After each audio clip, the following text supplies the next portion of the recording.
O que você faria se sentisse desejo de criar mais conteúdo autêntico e não consegue? Como lidar com um projeto que não está dando retorno financeiro? Algum insight por aí sobre como fazer escolhas complexas? Como lidar com a autossabotagem e insegurança na hora de criar e expor a sua arte no mundo? Eu tô aqui com essa taça de vinho na mão, cheia de perguntas que eu tirei das minhas stories no Instagram, porque uma das coisas mais frustrantes pra mim de compartilhar o que eu sei pela internet, de trocar ideia com as pessoas, é que eu não consigo responder todo mundo hoje em dia. Mas eu amo fazer isso. Então eu pensei, por que eu não trago de novo uma conversa pra cá? Eu vou fazer isso enquanto a gente cria alguns desenhos aleatórios aqui nessas folhas de papel. Inclusive você pode ficar super à vontade de criar comigo. Esse é um tipo de conversa que você pode só estar escutando, se você quiser, enquanto você está fazendo outra coisa. Ou você pode também ainda estar nesse momento de meditação visual, meditação criativa, digamos, e criando comigo. Eu vou fazer isso conforme eu tiro essas perguntinhas, talvez fazer um desenho por pergunta, sem racionalizar muito, e eu espero que eu consiga cobrir todas elas. Eu realmente vou tentar. Então vamos começar aqui com essa perguntinha enviada por seu Notion Expert. Como se manter persistente nas redes sociais? E já vou entrar aqui no modo flow enquanto eu te respondo. Eu acredito que existem 10 milhões de respostas para isso, né? Não existe necessariamente uma fórmula. Vai ter gente que vai falar para você ser uma pessoa mais organizada, criar sistemas, que de fato é uma dica super útil. Eu faço isso, eu amo fazer isso, inclusive, para me proteger e para me blindar dos momentos de surpresa da rotina. Mas tem uma coisa que eu acredito que seja mais importante e que é muito subestimada, que é você colocar a sua rotina ou o seu contexto, as suas habilidades mais fluentes, né? Tudo que existe no ecossistema, você, no centro do seu processo de criação. Porque se você é uma pessoa que ama escrever, mas você resolve trabalhar fazendo vídeos, isso talvez seja um processo que tem um pouco mais de atrito, né? Tudo bem que a escrita no final pode se manifestar de outra forma, pode ser só uma ferramenta para depois você conseguir executar um vídeo legal, mas eu acredito que, no geral, quando as pessoas tentam se afastar do que é mais fluente para elas, existe um atrito que é muito difícil de sustentar. Isso não quer dizer que isso não é treinável. Eu acredito que nesse cenário que eu exemplifiquei, por exemplo, você é da escrita, mas você precisa fazer vídeo, né? Eventualmente você pode se tornar uma pessoa boa de fazer vídeo. E a sua escrita vai só te ajudar a amplificar ainda mais isso. Mas no geral, acho que especialmente quando você está começando, e especialmente quando você está tentando seguir assim no longo prazo, acho que é muito importante utilizar quase como se fosse assim, esses ingredientes que são mais seus. Assim. É como se você estivesse cozinhando com ingredientes locais, em vez de você priorizar cozinhar com outros ingredientes, sabe? E sempre, claro, mantendo o contexto do canal de criação em mente. Mas lembrando que esse é só um dos muitos ângulos possíveis para essa pergunta, tá? Acho que talvez, se bobear, você até já faça isso. Mas eu acredito que seja, assim, uma coisa tão na fundação que é importante eu trazer para cá.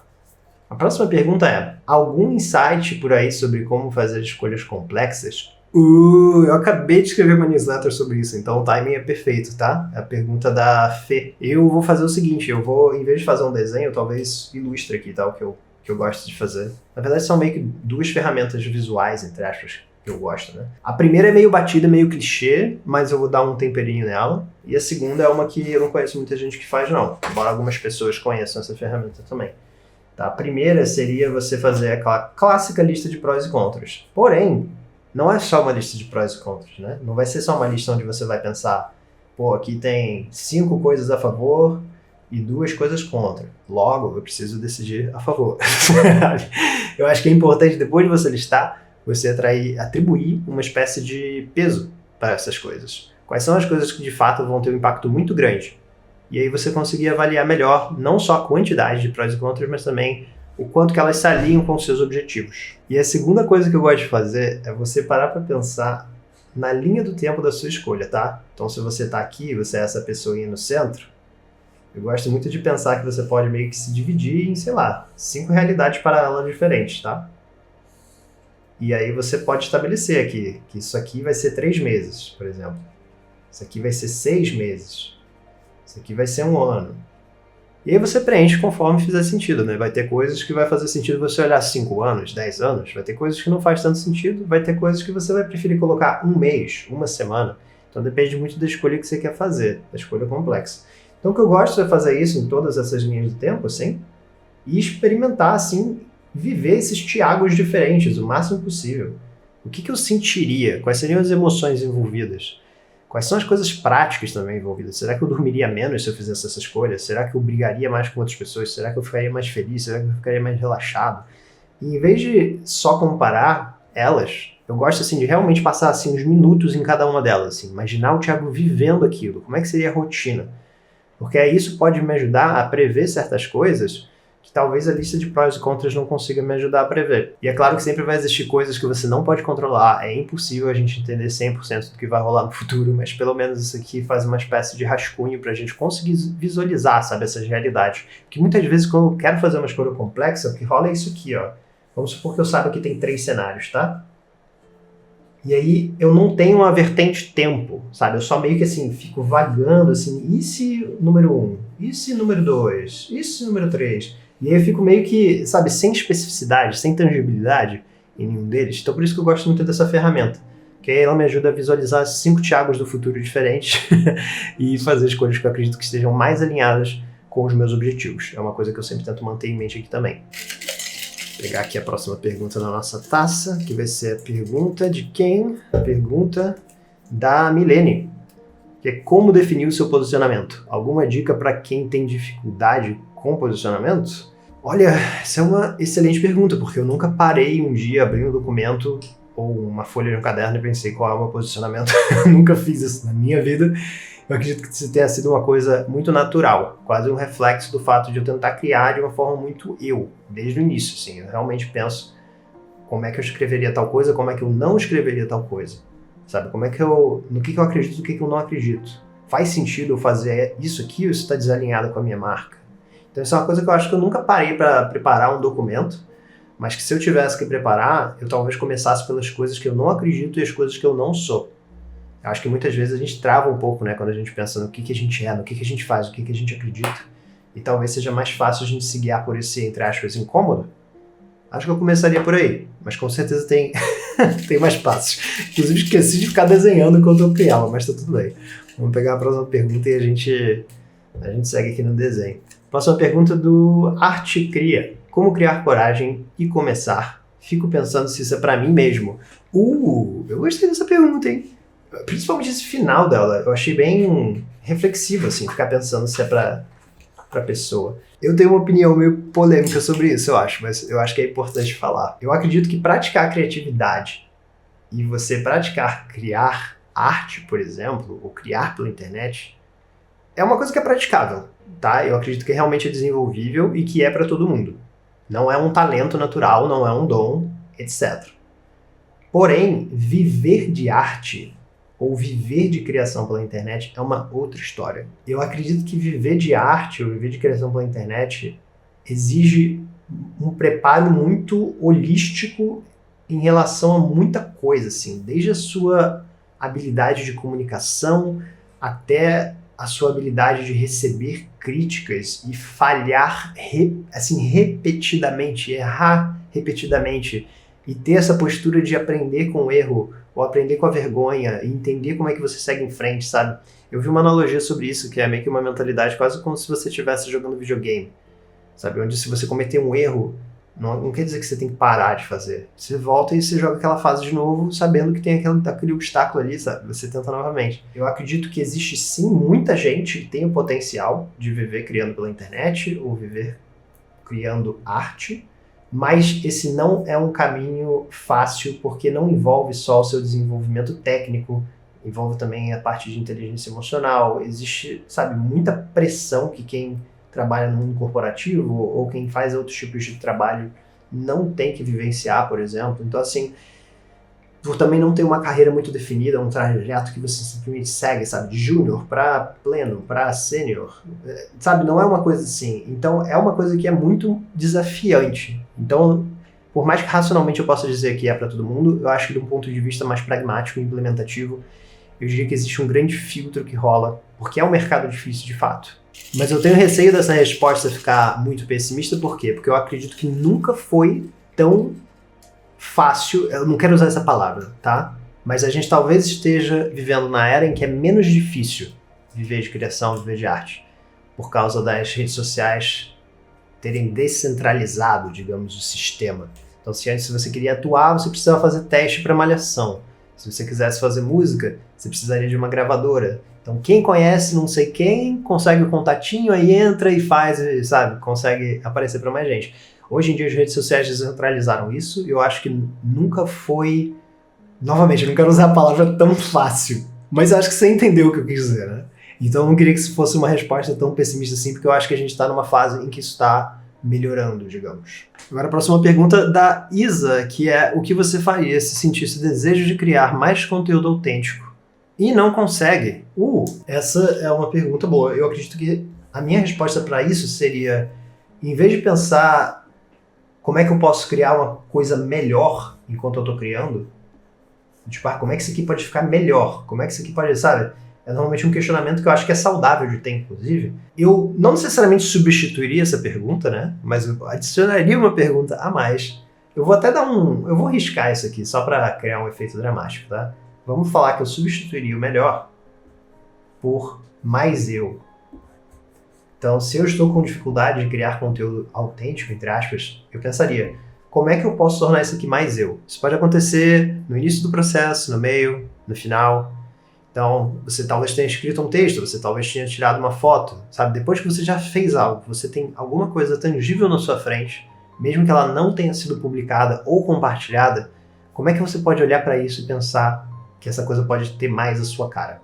Isso é uma coisa que eu faço no dia a dia, eu faço há bastante tempo e sempre me ajudou muito a tornar muitas vezes o que eu acho que pode ser um texto genérico ou uma ilustração genérica, e eu transformo essa ilustração, ela tem um pouquinho mais da minha personalidade, do meu senso de humor, do meu jeito de contar histórias. Eu espero que isso ajude de alguma forma. E falando em mais eu acho que tá numa hora da gente talvez fazer uma parada meio aleatória aqui, né? Nessa dinâmica. Eu vou pegar esses desafios criativos aqui, que foram ideias que foram enviadas pelo pessoal do meu curso, do Criatividade Sem Bloqueio, para como meio que transformar essa dinâmica aqui, tornar esses desenhos mais interessantes, digamos. Eu vou tirar um papelzinho aleatório e a gente vai descobrir o que a gente vai fazer daqui pra frente durante os desenhos. Sem tirar a caneta do papel. Essa foi uma limitação criativa que criaram e eu acho que daqui pra frente eu só vou fazer desenhos sem tirar a caneta do papel, só pra criar uma emoçãozinha a mais, assim, na nossa dinâmica aqui de respostas aleatórias para perguntas aleatórias. Então eu vou até escolher uma caneta onde talvez isso flua de uma forma legal, pegar meio que Eu já usei o pincel, né? Deixa eu pegar uma caneta assim. Essa aqui acho que pode ser legal. E aí a gente vai pegar uma perguntinha nova aqui pra gente seguir. Inclusive, fica super à vontade de fazer esse desafio e você também, tá? Se você também tá desenhando enquanto a gente conversa. A próxima pergunta, musiquinha que costuma agregar todo mundo, que é legal. Nossa, eu vou fazer uma resposta super rápida e desenhar isso de alguma forma rápida também. Mas a primeira que me vem em mente é uma do Beirute, chamada Elephant Gun, que eu diria que é a minha música favorita, assim. É uma música que me lembra muito meu avô. É uma música pela qual eu tenho muito carinho.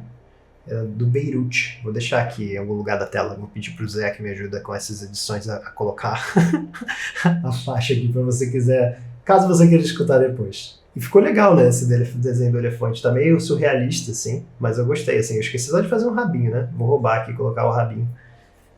Depois que eu já tirei a caneta do papel, que eu não posso tirar, esse é um desafio novo. Como lida com a questão amigo de artista? E esse amigo tem aspas, né?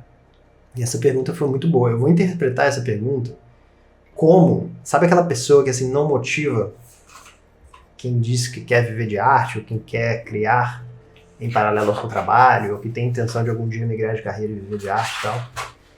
Acho que quando essa pessoa fez essa pergunta, inclusive quem foi Brasilino Júnior, eu diria que vem desse lugar, tá? Mas eu vou assumir aqui. Eu acho que é meio triste pensar que depois que a pessoa faz sucesso, entre aspas, ou consegue certo reconhecimento, né? É aí que ela consegue, de fato, ganhar a confiança das pessoas que estão ao redor delas.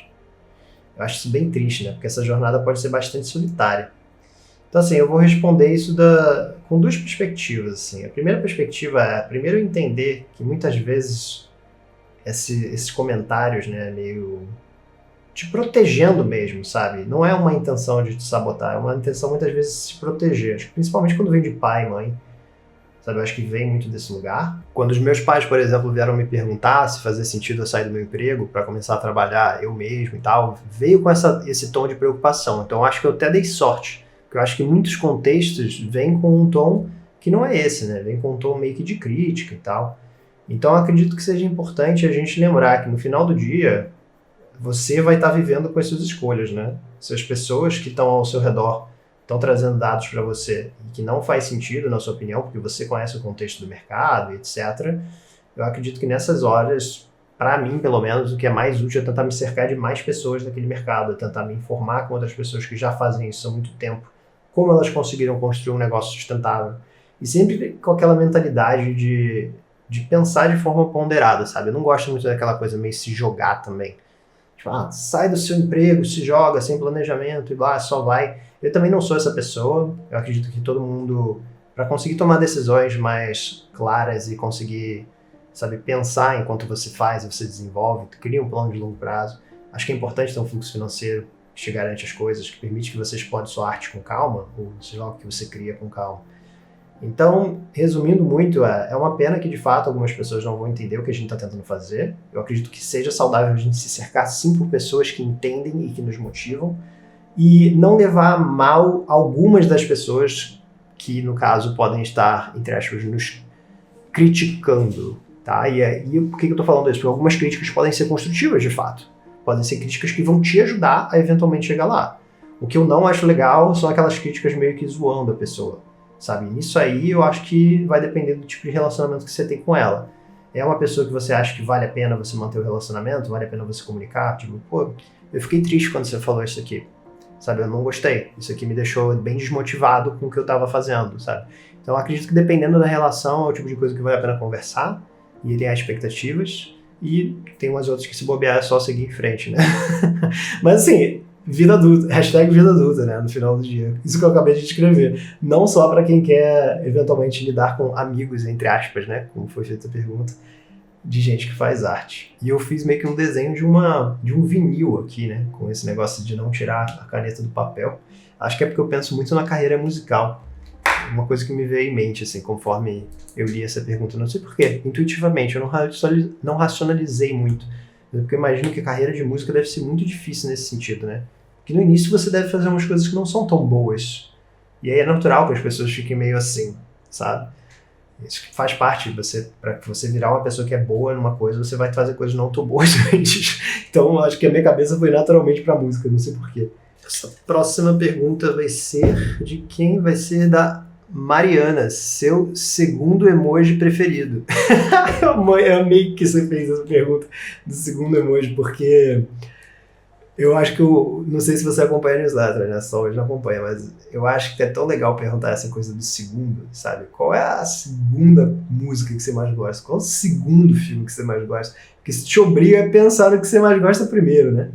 E, assim, eu diria que o meu favorito é o Flamengo. O meu segundo favorito talvez seja o emoji do saxofone. Eu gosto muito do emoji do saxofone, mas, assim, eu não racionalizei, tá? Foi o que eu consegui pensar em 3 segundos, enquanto eu desenhava esse animal que parece um coelho misturado com um cachorro, sei lá, e agora tem bigode de gato, e eu tirei o lápis do papel. Eu esqueci. Eu não gosto quando eu esqueço do desafio criativo, mas tá tudo bem, não é grave. Não é grave, não estou na escola, não vão me dar um meio certo por causa disso.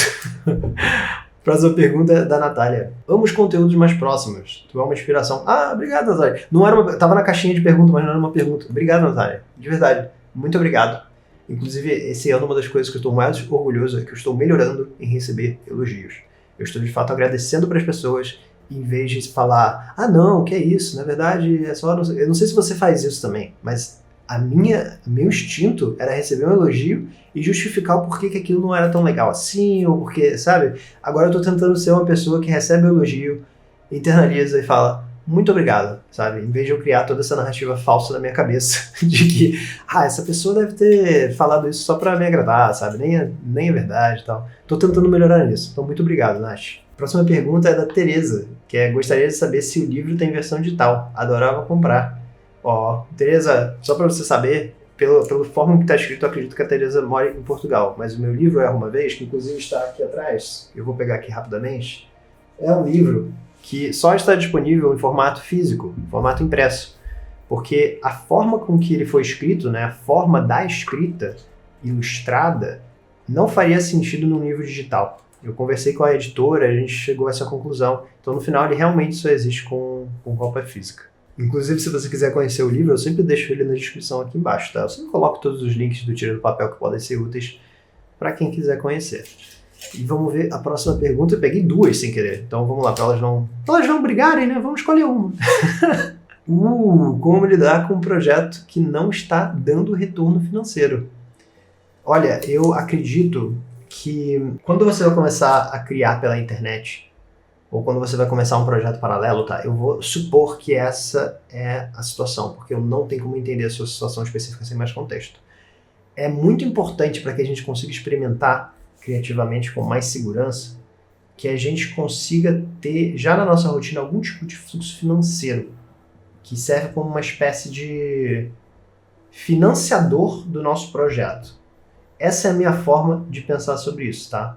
Então, para mim, se o nosso projeto paralelo ainda não está fluindo bem financeiramente, a gente precisa, sabe, ter algum emprego durante o dia ou fazer algum tipo de coisa que consiga pagar as contas para a gente não se desesperar e migrar muito rapidamente para ele. Porque quando você simplesmente se joga para o seu projeto sem muito planejamento, e aí você depende do dinheiro muito rápido, existe o risco de, por exemplo, vamos supor que eu seja designer, né? E eu quero que o meu projeto paralelo é de vender posters ou vender serviço de design, né? Se bobear, vão chegar propostas para mim que não são condizentes com quanto eu acredito que a minha experiência de mercado vale. Então, vamos supor que eu quisesse cobrar 5 mil numa coisa e aí chegou uma proposta de 1.000. Se eu estou desesperado por dinheiro, eu talvez aceite essa proposta. E eu começo a encher a minha agenda, ocupar todo o meu calendário com projetos que talvez não sejam tão bem pagos ainda, que talvez não consigam chegar no lugar que é o lugar que eu quero chegar com esse projeto paralelo. E aí eu já estou ali e eu começo a perder o gosto pelo meu projeto paralelo. Então eu acredito que especialmente no início, especialmente até você levar o projeto até um ponto em que você acredita que ele já está dando um retorno que te deixa contente, é importante você estar com essa camada protegida da sua vida, sabe? Porque dinheiro é uma ferramenta que de fato influencia muito, sabe? O nosso processo de decisão, o nosso processo emocional. Então eu acredito que para proteger o seu projeto criativo, é legal que você tenha alguma outra fundação, caso o seu projeto paralelo não esteja dando certo nesse momento. Agora vamos pegar outro papelzinho que saiu aqui por acidente, que é como lidar com a autossabotagem e insegurança na hora de criar e expor a sua arte no mundo. Eu gosto muito dessa pergunta e acredito que a resposta para isso vai depender muito do estágio onde você está, digamos, da sua prática criativa, e vou assumir que você está começando, tá? Que você ainda não começou a mostrar as coisas que você faz, e vou fazer uma resposta novamente sem tirar a caneta do papel, porque o desafio criativo estabeleceu isso. Então vou ver como é que vai sair um gráfico, tá? Partindo do princípio que é isso. Vamos supor que isso aqui é um círculo bem feito, tá? Quando você fala de compartilhar o que você cria, você está falando de 50%, né? Criar, é fazer a criação, e os outros 50% é mostrar. Compartilhar o que você cria é basicamente isso. Muita gente... Olha, ficou até legal para um gráfico que não podia tirar. Muita gente deixa de criar porque está com medo de mostrar. Isso é uma coisa muito, muito, muito comum. Então, por isso que eu gosto muito de falar sobre esse assunto. Porque quando você não está criando nada por causa do medo de mostrar, você está se bloqueando por causa de um obstáculo que ainda não existe, porque você não precisa se envolver com isso ainda. E aí, quando você cria só para você, quando você foca nesse 50% criar, para depois ir para o 50% mostrar, quando você está só nesse 50% que é criação, você começa a lidar melhor você mesmo com os seus julgamentos. Então você vai evoluindo isso ao mesmo tempo que você vai pegando essa prática e vai inserindo o hábito criativo na rotina, para depender menos de motivação, depender menos de disciplina, né? Isso vai tornando parte do seu dia a dia. Então eu diria para você focar nisso aqui. Por enquanto, foca nessa parte, 50% criar. Depois, sabe, uma outra conversa, a gente conversa sobre mostrar, ou daqui a pouco, sabe, você conversa com outras pessoas sobre esse obstáculo, você vai ver que só de desenvolver essa parte do criar e lidar com os seus próprios julgamentos, você vai devagarinho evoluindo para se tornar uma pessoa mais próxima dessa etapa aqui de mostrar. beleza? Quando você não está criando, a prioridade é entrar em movimento e começar a criar. Próxima pergunta da Paula. Eu tenho um blog e me joguei no Substack. O que esperar? Para começar, quem não sabe o que é Substack, é uma plataforma que te ajuda a enviar newsletters. Então, ao contrário do blog, né, você vai estar indo de um ambiente de criação, onde as pessoas meio que precisam ir até você, entrar no seu site para ler o seu blog, ou por acaso encontrar você no Google de alguma forma, enquanto no Substack vai ser uma dinâmica diferente, né? Você vai para a caixa de entrada das pessoas. Então, assim, uma coisa que eu diria para você se acostumar, talvez das 1001 coisas que eu poderia dizer, talvez com a rejeição, entre aspas. E isso vai ser meio estranho, né? De todas as coisas que eu podia estar falando, eu tô falando dessa. Mas é porque quando você cria uma newsletter, vai ter sempre alguém que vai se desinscrever, né? Que vai pedir para parar de assinar quando você envia o e-mail. Isso é uma coisa que pode doer, especialmente no começo, quando não tem muita gente lendo, sabe? Pode ser uma coisa que vai te afetar um pouco. No blog você não sabe disso. E eu acredito que é uma coisa nova que você vai começar a experienciar. Então, de todas as coisas que eu poderia dizer, eu tô focando nessa porque eu acho que esse é o tipo de coisa que pode fazer alguém abandonar seu projeto, pode desanimar alguém, pode fazer a pessoa desistir, pode te fazer pensar que você fez algo errado. Só que quando você cria as coisas, né, você nunca vai ter controle do resultado, você nunca vai saber por que necessariamente alguém gostou ou não, sabe? A pessoa pode se desinscrever, se bobear e não tem nada a ver com a sua arte. Ou com a sua arte, com a sua escrita, do caso, que pode também ser artística, né? Então eu resumiria isso com um lembrete de que é impossível você agradar todo mundo, vai ser impossível, tá? Que todo mundo que abre a sua newsletter goste da sua newsletter. Se bobear no dia que a pessoa leu, ela não estava naquela vibe de ler, se bobear ela estava num dia ruim, se bobear ela estava com tanto e-mail, ela não quer mais, sabe, ter a caixa de entrada cheia. Então, não levar para o pessoal, lembrar que essa nova fase, onde talvez você possa ter algum tipo de rejeição por causa disso, faz parte de um processo de você se expressar criativamente. E agora a gente vai para a última perguntinha nessa taça de vinho que me acompanhou aqui, que te acompanhou durante esse período. A pergunta é: frase que te inspira ou motiva para seguir criando? Cara, isso aqui é bom, hein? Deixa eu pensar. Eu não sei se eu tenho uma frase ou algum tipo de dizer assim que de fato me motiva nesses momentos. Sabe o que me motiva de verdade?